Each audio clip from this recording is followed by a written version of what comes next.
আসসালামু আলাইকুম দর্শক, আমন্ত্রণ জানাচ্ছি এখনকার বাংলা সংবাদে। শুরুতেই থাকবে শিরোনাম, পরে বিস্তারিত।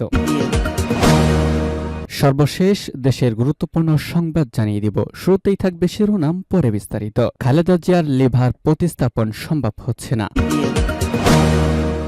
এরপরে জানাব, র্যাব পুলিশের পোশাক পরিবর্তন এক বিশাল অপচয়। নতুন পোশাক সমাধান নয়, প্রয়োজন সিস্টেম ও চরিত্রের পরিবর্তন। এরপরে জানাব, সাবেক আইনমন্ত্রী আনিসুল হকের আয়কর নথি জব্দের আদেশ। এবার ইসলামী দলগুলো মিলে একটা বাক্স কেন্দ্রে পাঠাবে, আর কোন প্রহসনে নির্বাচন হতে দেব না, বললেন জামায়াত আমির। এরপরে রয়েছে, জয় বাংলা আওয়ামী লীগের নয়, মুক্তিযোদ্ধাদের স্লোগান, বলছে বিএনপি। এবং সর্বশেষ জানিয়ে দিব, কাপ্তাই আওয়ামী লীগ সভাপতি সহ গ্রেপ্তার 2। ভিউয়ার্স, এতক্ষণে শুনছিলেন গুরুত্বপূর্ণ সংবাদ শিরোনাম, এবারে বিস্তারিত।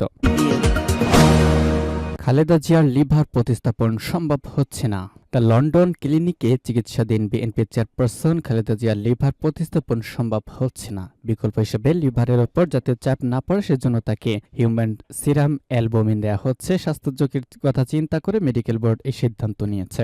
গতকাল সন্ধ্যায় লন্ডন থেকে এক চিকিৎসক জানান, খালেদা জিয়ার শরীরে নতুন যে জটিলতা তৈরি হয়েছিল তা অনেকটা কেটেছে।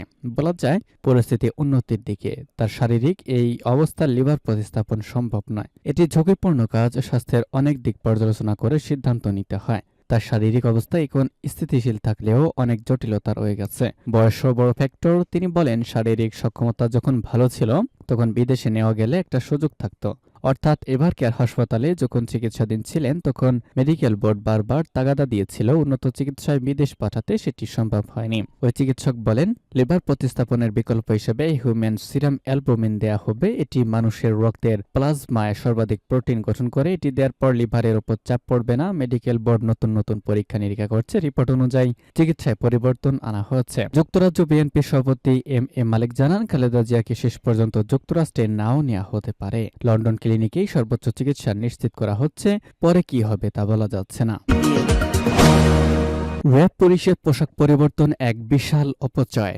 নতুন পোশাক সমাধান নয়, প্রয়োজন সিস্টেম ও চরিত্রের পরিবর্তন। র্যাব পুলিশ আনসারে পোশাক পরিবর্তন এক বিশাল অপচয়, যা রাষ্ট্র জনগণের তহবিল সদরূপের পর্যায়ে পড়ে। কোন সরকার মানবিক গণতান্ত্রিক না হলে পোশাক পরিবর্তনে পুলিশ বাহিনীর চরিত্র পরিবর্তন হয় না। সংবাদ মাধ্যমে পাঠানো একটি বিবৃতিতে এসব কথা বলেছেন ইসলামিয়াত বিপ্লবী বাংলাদেশ চেয়ারম্যান ওলামা আল্লামা ইমাম হায়াত। বিবৃতিতে ইমাম হায়াত আরও বলেছেন, কোনো বাহিনীর পোশাকের রং বা ডিজাইন এসব দেশ ও জনগণের বা বাহিনীর কোনো সমস্যার সমাধান নয়, সমস্যাও নয়। এসব অকাজ কুকাজ মানুষের দৃষ্টি আসল সংকট থেকে ভিন্ন দিকে আড়াল করার চক্রান্ত মাত্র।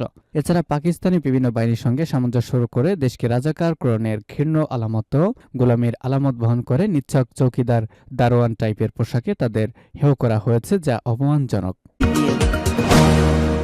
সাবেক আইনমন্ত্রী আনিসুল হকের আয়কর নথি জব্দের আদেশ। সাবেক আইনমন্ত্রী আনিসুল হকের আয়কর নথি জব্দের আদেশ দিয়েছে ঢাকার একটি আদালত। গতকাল দুদকের আবেদনের পরিপ্রেক্ষিতে ঢাকা মহানগর সিনিয়র বিশেষ জজ মোহাম্মদ জাকির হোসেন গালিপি আদেশ দেন। গত 13 আগস্ট গোপন তথ্যের ভিত্তিতে নৌপথে পলায়নরত অবস্থায় রাজধানীর সদরঘাট এলাকা থেকে সাবেক আইনমন্ত্রী আনিসুল হককে গ্রেপ্তার করা হয়। এরপর তাকে একাধিক মামলায় রিমান্ডে নেওয়া হয়। এছাড়া একাধিক মামলা গ্রেপ্তার দেখানো হয়। গত 20 জানুয়ারি তাকে মামলা গ্রেপ্তার দেখায় আদালত। এর আগে গত 1 জানুয়ারি আনিসুল হকের বিরুদ্ধে দুর্নীতি দমন কমিশন সমন্বিত জেলা কার্যালয়ে ঢাকা 1 মামলাটি দায়ের করেন সংস্থার উপপরিচালক মোহাম্মদ জাহাঙ্গীর আলম। মামলাটির তদন্ত প্রতিবেদন দাখিলের জন্য আগামী 20 মার্চ দিন ধার্য রয়েছে। এই মামলায় আনিসুল হকের বিরুদ্ধে সরকারি কর্মচারী হিসেবে অপরাধমূলক অসদাচরণ ও ক্ষমতার অপব্যবহারের মাধ্যমে অসাধু উপায়ে জ্ঞাত আয়ের উৎসের সঙ্গে সংগতিপূর্ণ 146,19,70,096 টাকার সম্পদের মালিকানা অর্জন করার অভিযোগ করা হয়েছে। মামলার অভিযোগে আরও বলা হয়েছে, সাবেক আইনমন্ত্রী আনিসুল হক নিজ গ্রামে নামে ও তার স্বার্থ সংশ্লিষ্ট ব্যক্তিবর্গের নামে 29টি ব্যাংক হিসাবে 349,21,21,582 টাকা জমা ও 316,48,81,608 টাকা উত্তোলন, অর্থাৎ সর্বমোট 665,64,03,190 টাকা সন্দেহজনক লেনদেন করেছে।